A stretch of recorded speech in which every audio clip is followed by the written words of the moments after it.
Hola queridos hermanos, bienvenidos a un nuevo estudio.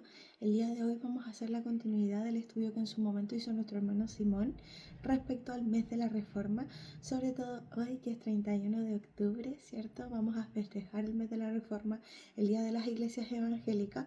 El día de hoy enfocándonos ya no tanto en la historia que rodea, sino que directamente en las tesis planteadas por Martín Lutero a propósito del quiebre, ¿cierto? Y del surgimiento de la Reforma protestante. Debemos entender primeramente que Martín Lutero era un sacerdote y que lo que él hace es plantear estas tesis principalmente desde su perspectiva como una forma de plantear un debate académico, o sea, plantear estas tesis para que se generara una discusión académica y meramente para estudiar el alcance realmente de las indulgencias, si eran o no eran adecuadas y si estaban o no estaban teniendo sustento bíblico, o sea, tenían sustento bíblico a propósito de la conducta reiterativa y de las bulas papales que se habían dictado. Bulas papales se entiende como resoluciones o ordenanzas que van desde las altas esferas y autoridades de la Iglesia Católica y si realmente tenían o no tenían asidero bíblico estas indulgencias y las conductas que estaban desarrollándose por la Iglesia Católica. Entonces lo que él hace es presentar estas tesis, lanzarlas a publicación, pero en realidad no se conserva ninguna de las copias originales de ella en razón de que Martín Lutero al momento en que lanza estas 95 tesis no era un autor realmente reconocido. Sin embargo, las tesis, en razón de lo radicales que eran, lo revolucionarias que eran y el impacto tanto social y espiritual que generaban, se hicieron muy populares. Fue un éxito, ¿cierto? Estas 95 tesis que enviaron en razón del contenido, pero ni siquiera porque Martín Lutero fuera realmente muy conocido dentro de la esfera académica eclesiástica. Ahora, una vez que se lanzan estas 95 tesis, evidentemente la Iglesia Católica reacciona.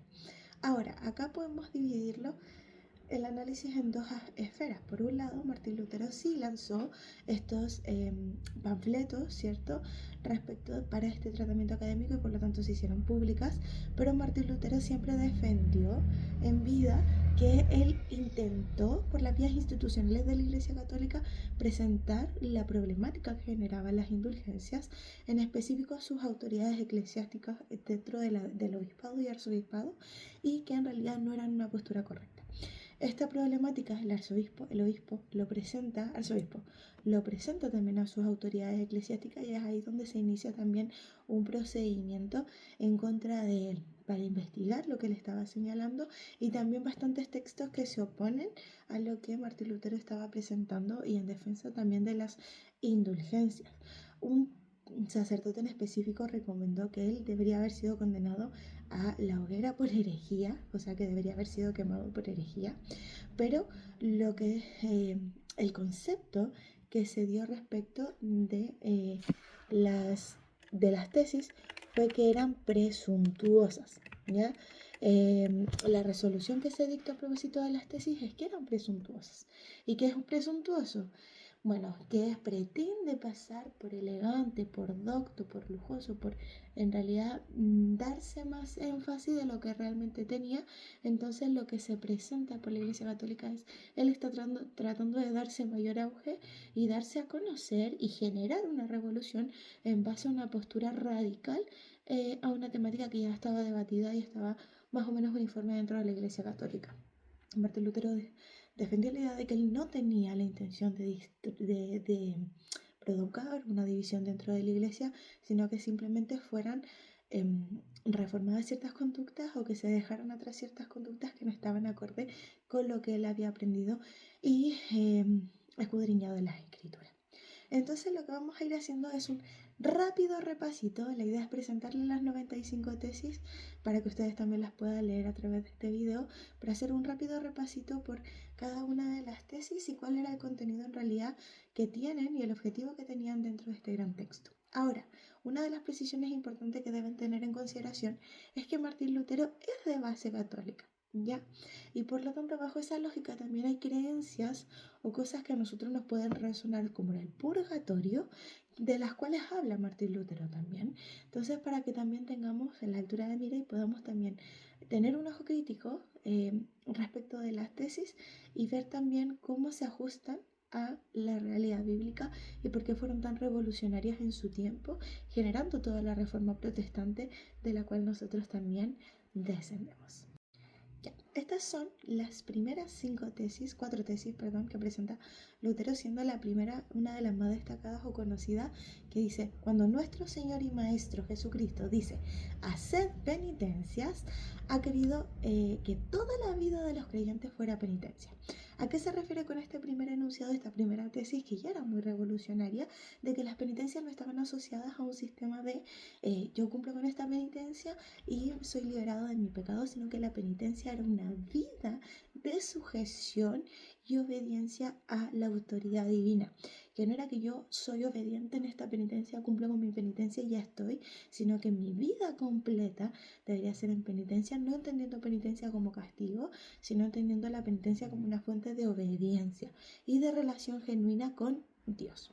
También tenemos otras tesis que habla, la segunda tesis que habla de que este término de penitencia no puede entenderse en el sentido de la penitencia sacramental, o sea, esta penitencia que establecía el sacerdote en razón de la confesión principalmente, que se celebra por el misterio de los sacerdotes. Entonces aparta la figura de la penitencia entendida bajo el dogma de la Iglesia Católica y dice que, sin embargo, el vocablo no apunta solamente a una penitencia interior, antes bien una penitencia interna es nula si no obra exteriormente diversas mortificaciones de la carne. Y acá nosotros también lo podemos entender desde un punto de vista bíblico. ¿Qué está diciendo en la tercera tesis? Ok, las penitencias no son aquello que me estaba señalando el cura para cumplir y ya ver satisfecho, ¿cierto?, mi culpa interior, sino que las penitencias son un sentir interno, una comunión interna con Dios, con el Espíritu Santo, con Jesucristo, pero también son un reflejo en nuestra conducta interna de lo que hay en nuestro interior, que eso es súper importante. Y lo podemos asociar bastante a esta figura de que la fe sin obras es muerta. No porque las obras sean el fundamento de nuestra fe, que eso es un versículo bíblico directo, que la fe sin obras es muerta, sino no porque sea el fundamento de nuestra fe, sino al revés, porque al abrazar una fe se entiende que eso debe impactar en las obras que nosotros ejecutamos. Al final, como dice la Escritura también, por sus frutos los conoceréis. Entonces, si la evidencia externa, nuestra vida externa, no da evidencia de nuestra relación interior con Cristo, es porque nuestra relación con Cristo tampoco está 100% saludable. ¿Ya? Y ahí es cuando cierra, separando, ¿cierto?, las penitencias eclesiásticas que establecía la Iglesia Católica a la penitencia interior de una vida de obediencia, diciendo que subsiste la pena mientras perdura el odio al propio yo, es decir, la verdadera penitencia interior, lo que significa que ella continúa hasta la entrada en el reino de los cielos. ¿Qué habla acá? De un nuevo hombre y un antiguo hombre. O sea, yo rechazo a este antiguo hombre que era en la carne y abrazo esta nueva naturaleza. Él habla y señala la palabra odio, o sea, repudio, ¿cierto? Una separación de lo que fui, un rechazo a lo que fui para abrazar una nueva naturaleza interior. Ahora, si nos vamos a las tesis del 5 al 7, habla acerca de la figura del Papa o en la liberación de las penitencias. O sea, yo te otorgo una penitencia, puedo ser también liberada de ella. Y aquí entramos en las tesis del 5 al 7, en donde señala que mediante el sistema de penitencias de la Iglesia también se separan de lo que nosotros entendemos por responsabilidad del pecado. O sea, yo soy responsable de mi pecado, las consecuencias de mi pecado también son mi responsabilidad y por lo tanto no puede llegar y liberarme simplemente el Papa. Y acá tenemos la tesis 5 que dice que el Papa no puede ni quiere, no quiere ni puede remitir culpa alguna, salvo aquella que él ha impuesto, ya sea por su arbitrio o sea por conformidad a los cánones. O sea, ya sea por costumbre se entreguen estas penas, estas penitencias, o ya sea que porque él arbitrariamente las ha establecido, él solo puede liberar de esas penas y no podría llegar a liberar de otras. En el sexto dice, el Papa no puede remitir culpa alguna, sino declarando y testimoniando que ha sido remitida por Dios. Entonces, acá lo que está diciendo es, o remitiéndola con certeza en los casos que se ha reservado. Si estos fueran menospreciados, la culpa subsistirá íntegramente. ¿Qué está diciendo acá? El Papa no tiene el poder de remitir culpa. Ah, sí, te libero de tu culpa. Sino que dice, lo único que puede hacer es reconocer que Dios te ha remitido de esa culpa y por lo tanto a ti darte una certeza de perdón. Y efectivamente Dios te ha perdonado, Dios te ha liberado de esta condena del pecado y eso es lo que podría hacer el Papa, pero no liberar de una culpa que él no ha impuesto. Y por último el 7 dice que de ningún modo Dios remite la culpa a nadie sin que al mismo tiempo lo humille y lo someta en todas las cosas al sacerdote su vicario. Entonces acá que está hablando de la sujeción también a la autoridad, ¿cierto? En este caso la autoridad sacerdotal, entendiendo que también que él era sacerdote y parte de esta estructura, y que dice que Dios efectivamente es capaz de perdonar, pero también es capaz de perdonar siempre y cuando nosotros estemos adheridos a la figura de la iglesia, como un ente relevante dentro de la guianza espiritual. ¿Ya? Eso, por eso les digo, miren las tesis con un ojo crítico, ¿cierto? Respecto de lo que se va planteando y más bien de las ideas generales, porque de 5 al 7 lo que está haciendo es esta separación entre el perdón que podría o no podría otorgar un sacerdote respecto de las culpas por nuestro pecado y la responsabilidad por las mismas. Ahora, no nos vamos a detener en una a una para que esto tampoco se haga tan extenso, pero respecto de las tesis del 8 al 15, al 13, perdón, lo que podemos encontrar es a Martín Lutero separando y diciendo cómo vamos a aplicar penitencias a gente que entendemos que está en el purgatorio, si entendemos que los muertos ya son separados y se entiende que ya no están sujetos a las penas canónicas que sí se imponían para los vivos a propósito de su arrepentimiento. Entonces, si hay alguien arrepentido, se le impone una pena para también dar exhibición y satisfacción de esa pena a ese pecado que ha cometido, pero si no lo podemos extender a aquellas personas que ya se encuentran en el purgatorio, porque una vez muertos también son liberados de las cargas, ¿cierto?, de las leyes canónicas. Eso es lo que está estableciendo a propósito de las tesis de la 8 a la 13. ¿Ya? Luego, de la 14 a la 29, está hablando de que directamente está reiterando la idea de que solamente el Papa puede hacer y la autoridad eclesiástica puede hacer una certeza, dar certeza de la remisión del pecado que Dios ha hecho, ¿ya? Y en el 14 al 29 también se pone a desafiar ciertas creencias que tenía la Iglesia respecto del purgatorio. ¿Ya? Acá lo vamos a ver también un poquito más rápido. Por ejemplo, de la 14 al 16 está discutiendo, ¿cierto?, de que el castigo sufrido en el purgatorio se estaba comparando con el miedo y la desesperación que sentían las personas moribundas y cómo había, ¿cierto?, una discordancia entre estos dos conceptos, ya que en realidad estaban asociando al purgatorio los mismos sufrimientos humanos que se estaban desarrollando en vida. Luego del 17 al 24 habla Martín Lutero respecto del estado espiritual de las personas en el purgatorio, que al entender que el Papa o la autoridad eclesiástica estaba teniendo conocimiento directo de la situación de la gente en vida, puede también ir analizando e ir juzgando, ¿cierto? O ir descubriendo cuál es el estado espiritual de las personas a través del sacramento de la confesión y también de la dirección espiritual que desarrollaba la iglesia, pero que de ninguna forma podría estarse condenando o analizando el estado espiritual que tenían las personas en el purgatorio.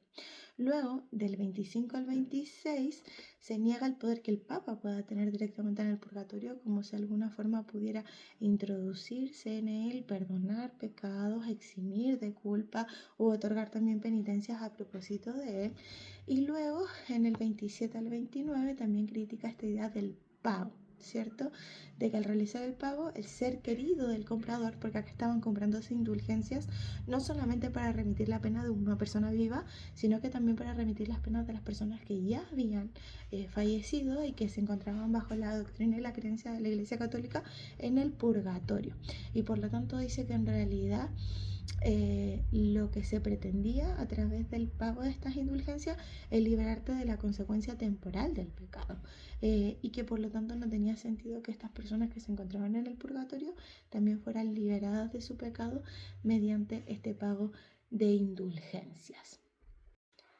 Y aquí En la tesis número 30, ya hasta la 34 aprox, lo que está criticando es la certeza que daban las indulgencias o la certeza que daba la Iglesia a través de las indulgencias.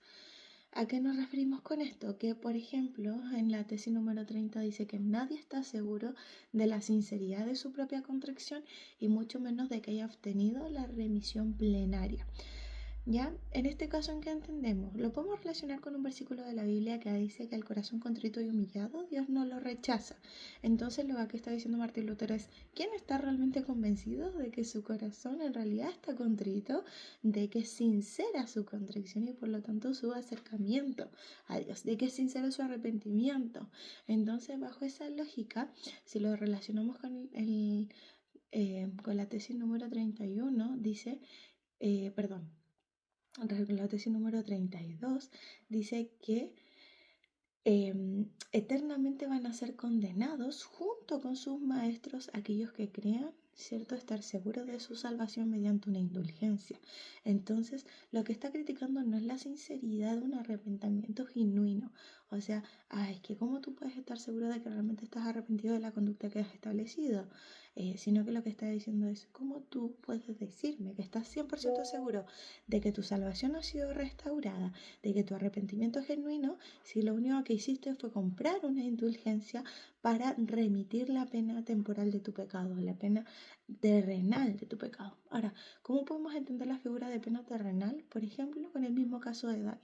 David pecó con Betsabé y su hijo, el hijo de este pecado, falleció.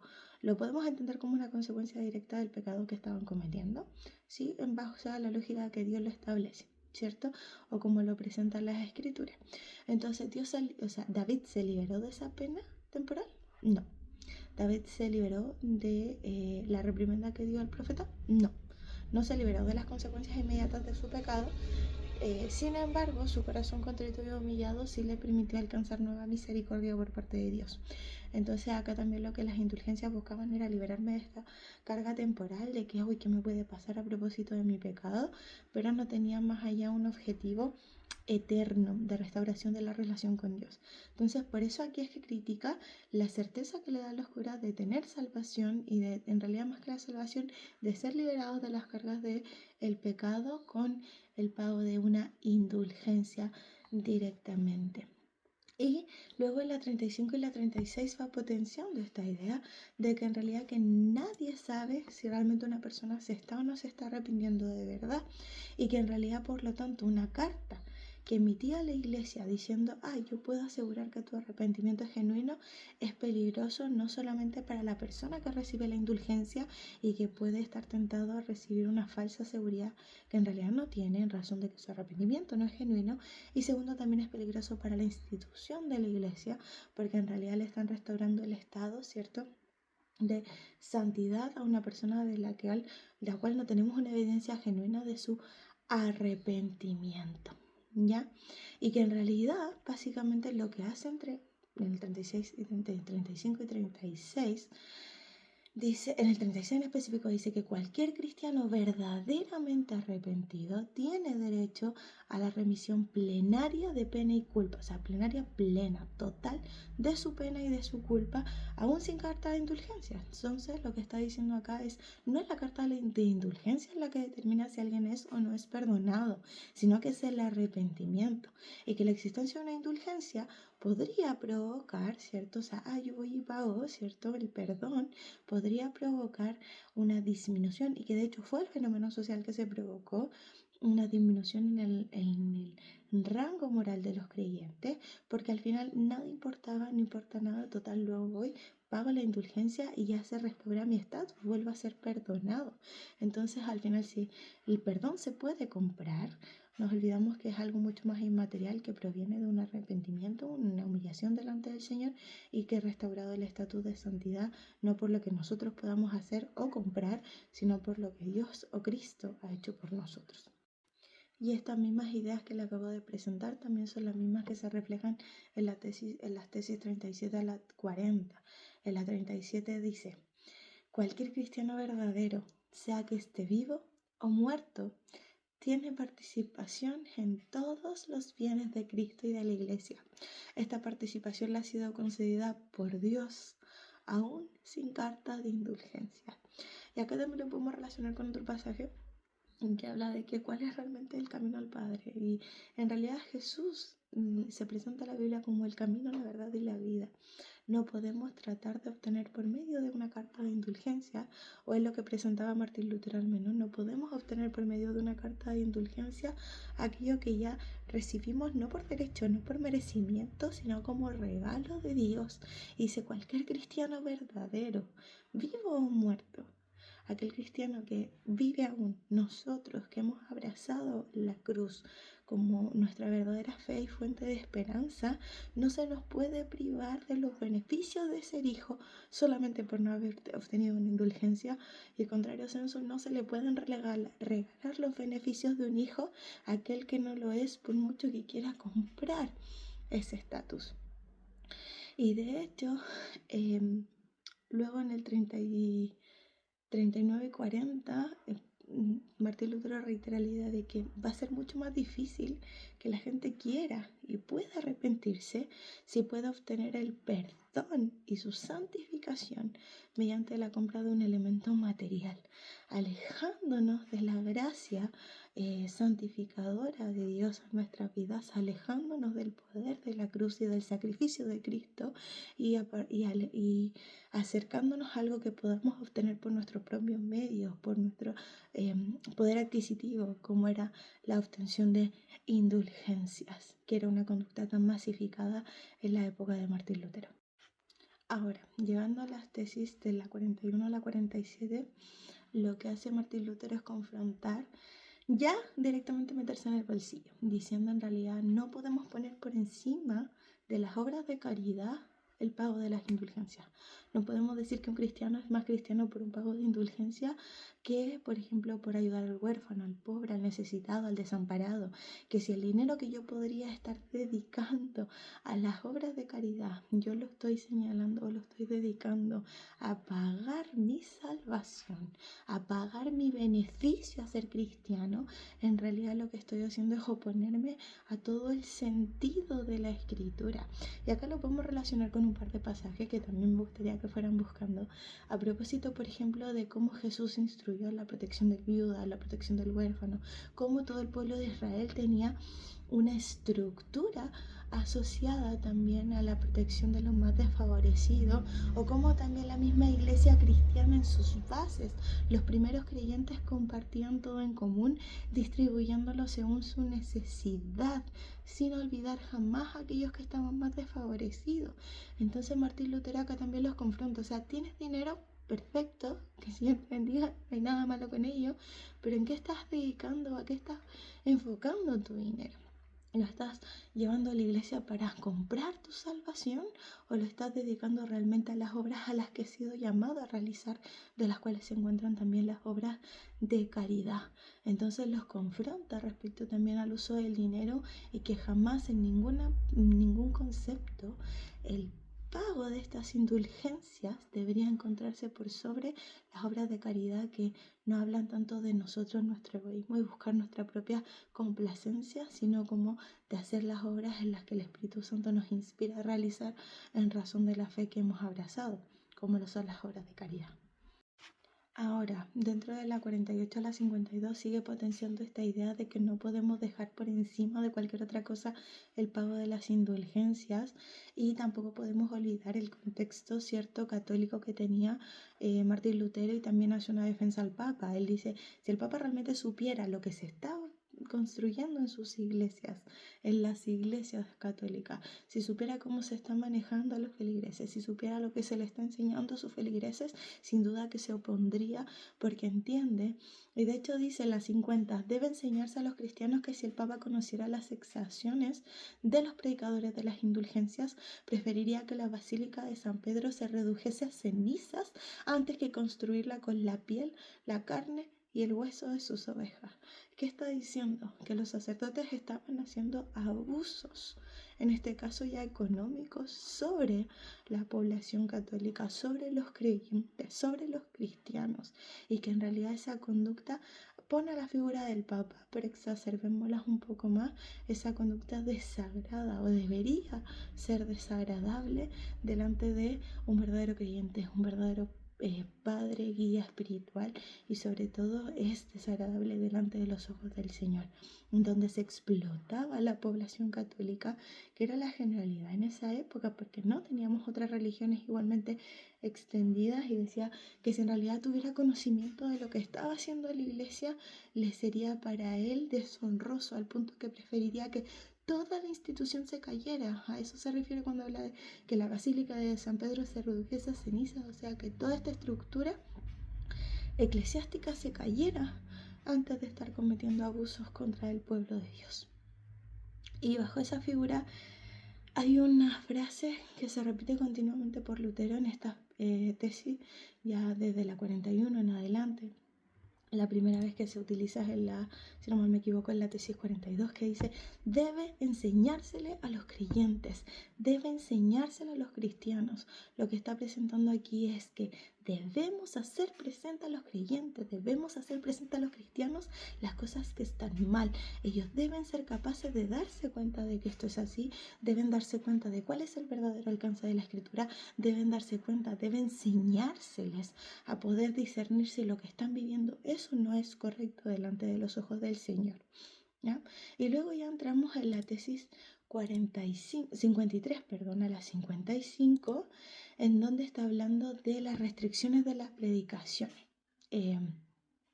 Entonces, en este caso, ¿de qué está hablando? Dice: oye, va en contra de Dios mismo que estemos predicando solo indulgencias y nos hayamos olvidado de otra clase de predicaciones. Entonces dice que ofende, en la 54 dice: oféndese a la palabra de Dios cuando en un mismo sermón se dedica tanto más tiempo a las indulgencias que a ella. O sea, si estamos predicando todo el tiempo de indulgencia, pero en realidad no estamos predicando la verdadera escritura, no estamos predicando verdaderamente el alcance de la escritura, qué es para nuestra vida, cómo poder encontrar la verdadera voluntad de Dios a través de ella, es una ofensa directamente a Dios. Y ahí de nuevo señala la idea de que la intención del Papa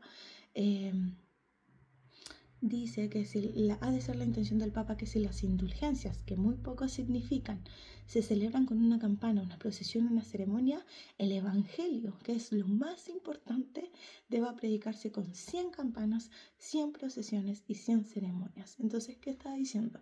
Si esta doctrina de las indulgencias, que es la recaudación de dinero para otorgar salvación, la estamos predicando con todo este bombo, platillo e importancia, la salvación, la vida eterna, la cruz, la fe, la esperanza, Cristo mismo crucificado, Cristo mismo resucitado, debería ser con 100 fanfarrias, con 100 bombos, con 100 platillos, con aún más énfasis, porque es el verdadero contenido, lo que realmente importa, dice el Evangelio.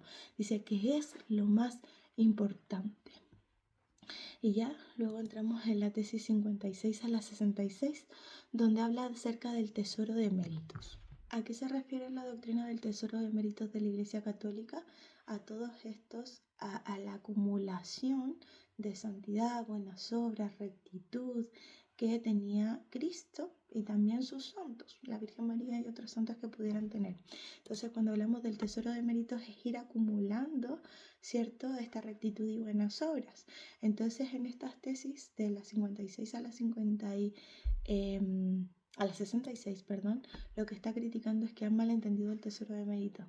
El tesoro de mérito no era acumular indulgencia, sino que acumular buenas obras, obras de fe, que dieran reflejo de nuestra naturaleza interior renovada por Cristo, más que directamente a lo que nosotros pudiéramos tener como un elemento externo, como es el dinero, ¿ya? Y de hecho lo dice directamente en la tesis 62, y que me parecen, hay algunas tesis que me impactan un montón y que me parecen muy bonitas. La 62 dice que el verdadero tesoro de la iglesia es el sacrosanto evangelio de la gloria y de la gracia de Dios. Eso es lo que nosotros debemos atesorar, no las indulgencias que podamos pagar y que pagan nuestros pecados y nuestra salvación, sino que lo que debemos aferrarnos es el evangelio de la gracia de Dios, que por gracia somos justificados, que por su gloria hemos sido renovados, que no es por nosotros mismos, porque de hecho dice que en vaso de barro lo pone para que la gloria sea de Él y no nuestra. Dice que ha venido de los pequeñitos por la misma razón, para que la gloria sea realmente de Él, porque a Él es a quien le pertenece. Y por lo tanto, como dice la tesis 62, el verdadero evangelio de la iglesia es el sacro, santo evangelio de la gloria y de la gracia de Dios. ¿Ya? Y también ahí dice que en realidad este evangelio no es tan amado. De hecho, en el 63 dice, es odiado. Porque ¿qué hace? Pone a los postreros por sobre los primeros. O sea, los últimos serán los primeros. Aquellos que en realidad nunca tuvieron una situación de privilegio, hoy día por Cristo sí lo tienen.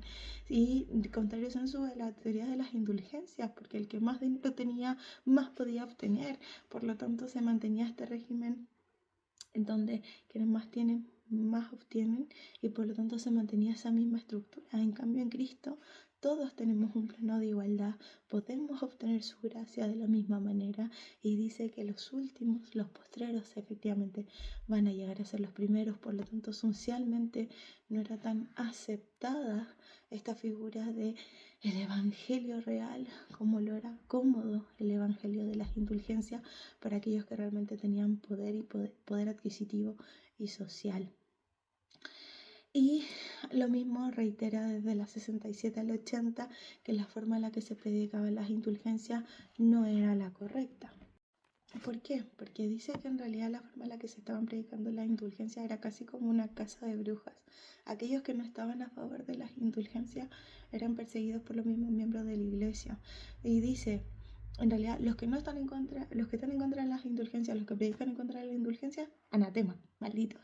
Pero aquellos que se han abrazado las indulgencias, los han puesto por sobre otras cosas más importantes y en perjuicio de la caridad, de las buenas obras, de la fe, inclusive, esos son benditos, son aplaudidos, dice. Entonces, básicamente que la estructura de la iglesia se había invertido, en donde aquellos que le daban mayor importancia a las indulgencias eran los que eran los aplaudidos, y los que estaban dando mayor importancia a las escrituras y a mantener el carácter y moralidad de los cristianos estaban siendo perseguidos por no dar tanto énfasis a la doctrina de las indulgencias. Entonces, y de hecho así lo dice, respecto a las indulgencias, o sea, dice, no obstante, las gracias más pequeñas en comparación con la gracia de Dios y la piedad de la cruz. O sea, dice, las indulgencias son lo mínimo al lado de lo que Dios ha hecho, de lo que la gracia de la cruz nos ha proporcionado, y por lo tanto Martín Lutero lo que planteaba en cortas y resumidas palabras en estas tesis es: ¿por qué le damos tanto énfasis a las indulgencias? ¿Por qué se ha transformado todo nuestro centro de creencias? Si aun cuando fuera una doctrina acertada, es la última de ellas. Hay cosas mucho más importantes que efectivamente dice, ok, proporcionan ganancias. Sí, nos proporcionan ganancias, pero ¿es realmente el centro de nuestra fe la obtención de ganancias mediante las indulgencias? ¿O no estamos llamados a otras cosas? Y de hecho dice, más quien se preocupa por los excesos y demasías verbales de los predicadores de indulgencias, sea bendito. Entonces acá lo que está diciendo es, volvamos a lo importante, prediquemos lo importante y cuidado con cómo se están predicando también estas indulgencias y poniéndolas en primacía por sobre otras doctrinas que son tanto o mucho más importantes que las indulgencias. Y luego Lutero, en la tesis 81 a la 91, empieza a plantear ciertas problemáticas que se han generado respecto de los laicos. Gente que no era practicante del catolicismo y que en realidad planteaba preguntas respecto de las indulgencias que los curas, que los sacerdotes no estaban siendo capaces de responder. Por ejemplo, y lo presenta tal cual como las preguntas que los laicos le presentaban. Por ejemplo, ¿cómo debería responder a los que preguntan por qué el Papa no vacía simplemente el purgatorio si está en su poder? Bajo esa lógica, si una indulgencia papal permitía otorgar perdones al purgatorio, ¿por qué no simplemente el Papa decía, ok, todos salvados, todos perdonados, vayan al cielo? Básicamente, si es que en realidad tenía el poder de intervenir en ella, ¿ya? O qué debería decir a los que preguntan por qué las misas de aniversario para los difuntos, que fueron por el bien de los que están en el purgatorio, continuaron para aquellos que ya habían sido redimidos por una indulgencia. La misma lógica, o sea, si aquellos que habían fallecido se pagaba una indulgencia por ellos, se entendía que eran relevados, ¿cierto? Sacados del purgatorio, ¿para qué la misa de difuntos, que se entiende que es por el alma de aquellos que están en el purgatorio? Entonces no entendí, hay varias preguntas que en realidad cómo se contestaban respetando esta doctrina de la Iglesia de las indulgencias, y así hasta los 91 presenta varias críticas o varias preguntas que los laicos le hacían. Y cerraba las tesis ya desde la 92 a la 95 presentando o llamando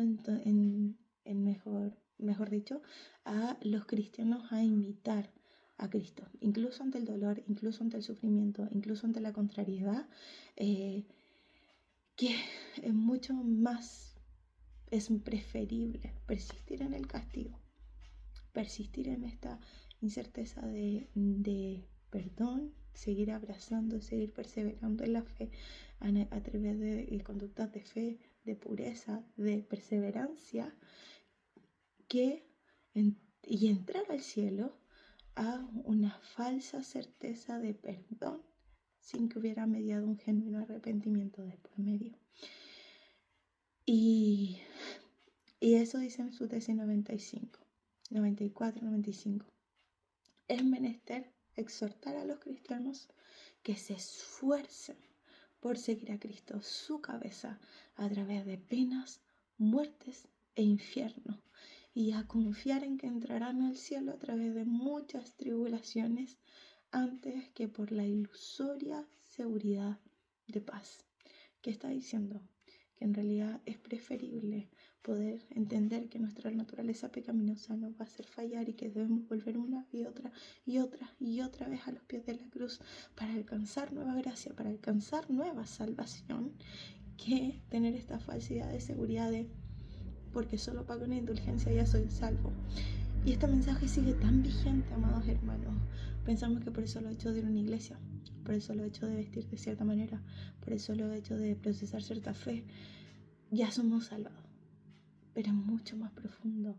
Si no hay un cambio interno, si no hay un arrepentimiento genuino de nuestro corazón, si no hay una comprensión de que nuestra naturaleza nos va a estar poniendo el pie cada vez que puede porque somos de naturaleza pecaminosa y que debemos aferrarnos a la cruz y seguir perseverando en el Evangelio día tras día a través de muchas tribulaciones, y que aferrados a la cruz es donde encontramos certeza de nuestra salvación y no a través de unas falsas ideas de paz que nos pueden dar elementos externos como la ropa que portamos, la iglesia a la que pertenecemos o la indulgencia que se ha pagado. Y ahí entramos en el resumen de cuáles son las 5 solas o las 5 grandes ideas que podemos desprender de estas 95 tesis que hemos repasado, no tan profundamente, pero sí de una manera un poco más detallada el día de hoy. Sola Escritura, solo Christus, sola gratia, sola fide, solo Deo gloria. Sola Escritura, la palabra de Dios como única fuente de autoridad en materia de práctica fe y fe. Solo Cristo. La salvación se encuentra solamente en la figura de Cristo y no hay otro camino para abrazar o para llegar a Dios. Sola gracia. La salvación es un don, es un regalo, es la gloria de Dios manifestada en nuestra vida a través de la cruz. Y solo por gracia podemos alcanzar este don de Dios, basado en los méritos no nuestros, no lo que nosotros podamos obtener, sino en el mérito que Cristo ha tenido y que tiene por los siglos de los siglos. Sola fide. La salvación solamente va a poder ser recibida en la medida en la que nosotros creamos y abracemos el sacrificio de Cristo, no que creamos en que Cristo murió por nosotros para darnos salvación y darnos vida eterna, excluyendo que nuestras obras realmente puedan generar un impacto, un cambio en ella. Y por último, solo debo gloria o solo a Dios la gloria, que el propósito de salvación es glorificar a Dios. Desde el origen, como estudiábamos en el mes de la adoración, hemos sido diseñados, creados para adoración. Dice que nuestra respiración, ¿cierto? Que todo lo que respira alaba a Jehová, porque nuestra respiración exclama el nombre de Jesús, el nombre de Dios. Y por lo tanto todo el propósito de nuestra salvación, de nuestra creación, de nuestro origen, es poder volver a nuestro centro, volver a donde hemos sido diseñados, que es adoración, glorificación de la figura de Dios, y poner por excelencia las excelencias y virtudes de su carácter, no el nuestro, el de Dios. Entonces, estas son las 5 ideas de la Reforma Protestante que se desprenden de las 95 tesis que ha planteado o que planteó en su momento Martín Lutero. Y cerramos conversando, ¿qué utilidad tiene para mí la Reforma Protestante que se manifestó en su momento? Y principalmente siento que fuera de que da un nuevo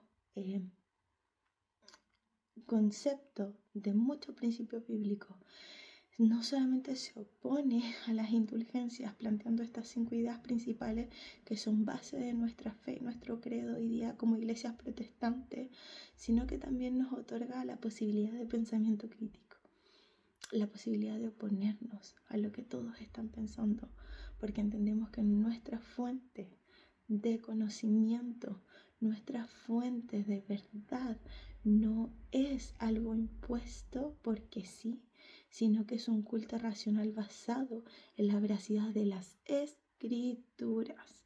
Por eso cada vez que tengo la oportunidad de tomar púlpito les digo, critique todo lo que tenga que criticar. Pues en realidad más que criticar, cuestione. Si tiene dudas sobre un pasaje que yo mencioné, búsquelo.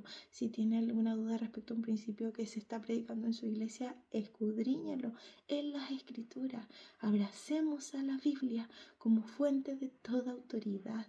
Y que cuando haya cosas que nos causen ruido, cuando haya cosas que estén perturbando su crecimiento espiritual, tiene derecho a cuestionarlo bajo la autoridad bíblica de las escrituras, porque es la escritura la fuente y la base de todo nuestro conocimiento, de toda nuestra fe. El corazón de Dios ha sido revelado a través de la escritura, y la Reforma Protestante nos ha dado la valentía y la puerta para tener pensamiento crítico, para entender que por mucho que me lo esté predicando quien está por sobre de mí, la máxima autoridad la tiene Cristo en su iglesia, y el corazón de Jesús ha sido revelado a través de la escritura dada a conocer para todos nosotros. Hoy día la palabra no solo se predica en latín, hoy día todos tenemos traducciones de nuestras Biblias que podemos escudriñar, y pensar y tener un culto racional no solamente es una hermosa bendición, un privilegio que muchos antes que nosotros no tuvieron, sino que es una responsabilidad como creyentes, cuidar que en nuestra iglesia haya una sana doctrina. Que el Señor les bendiga. Espero que no haya sido tan extenso o cansador este nuevo estudio. Feliz día de las iglesias evangélicas.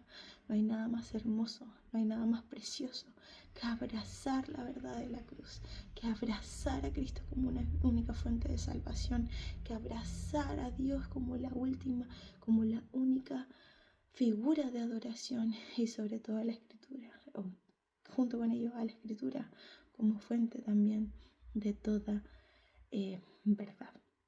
Así que sola escritura, sola Cristo, sola gracia, sola fide, y solo a Dios la gloria. Que el Señor les bendiga, disfrute su día, porque hoy día nos estamos festejando este beneficio, este privilegio y este don de ser llamados hijos de Dios. Un abracito.